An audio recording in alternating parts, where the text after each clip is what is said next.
নমস্কার প্রিয় ফিশিং লাভার বন্ধুরা, অনেকদিন পর কিন্তু আবার সুযোগ পেয়েছি একটু মাছ ধরতে আসার সেই পদ্মা নদী কাচারিপাড়ায়। আজকে কিন্তু হোলির দিন, তাও হোলি না খেলে কিন্তু চলে এসেছি মাছ ধরতে, কেননা সুযোগ পাচ্ছি না মাছ ধরার। আজকে ছুটি পেয়েছি হোলির কারণে, তো হোলি না খেলে চলুন মাছই ধরি। তো লুর ফিশিং করব, তাও সঙ্গে করে একটা হাত ছিপ এনেছি ছোট।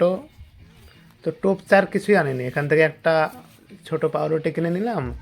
একটু ট্রাই করে দেখবো যে অন্য কোনো মাছে খাচ্ছে কি। এই যে আমাদের ফজি ভাইয়েরা হোলিতে বেশ ভালো এনজয় করছে এখানে। তো এখানে আসার আগে আমি একটা পুকুরে গিয়েছিলাম, টিকিট পুকুরে।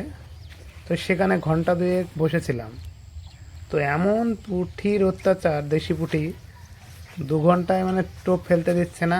তো সেখানে আমি 2 ঘন্টা ছিলাম, সেখানে 100 টাকা পুকুর মালিককে দিয়ে চলে আসলাম, কারণ খুব কষ্টে একটা দিন পেয়েছি মাছ ধরার জন্য। তো সেটাকে নষ্ট করলে হবে না। তো দেখা যাক বন্ধুরা কি হয়, সঙ্গে থাকুন, আপনারা ভিডিওটা দেখুন পুরোটা। যদি ভালো লাগে অবশ্যই একটা লাইক করবেন, আর যারা চ্যানেলটায় নতুন আছেন চ্যানেলটা সাবস্ক্রাইব করে সঙ্গে থাকবেন। তো চলুন দেখি কি হচ্ছে।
তোমারটা ভালো না, আমারটা ভালো, তোমারটা ভালো না।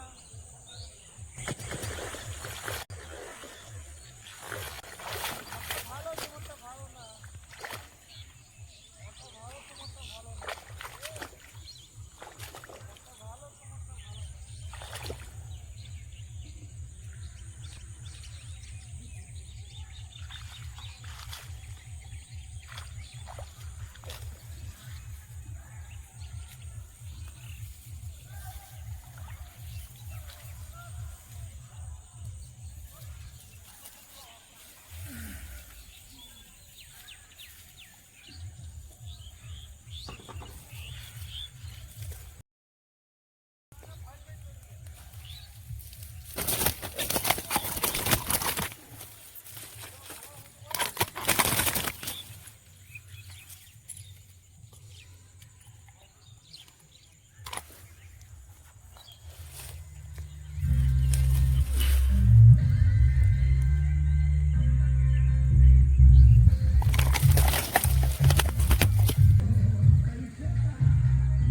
3-4টে অ্যাটাকার পর লাস্ট অ্যাটাকেগা ফ্রগ চেঞ্জ করে বন্ধুরা বারবার মিস হচ্ছিল, সেই কারণে কিন্তু আমি এই ফ্রগটার টেল মানে লেজটা খুলে ফেলে দিয়েছিলাম,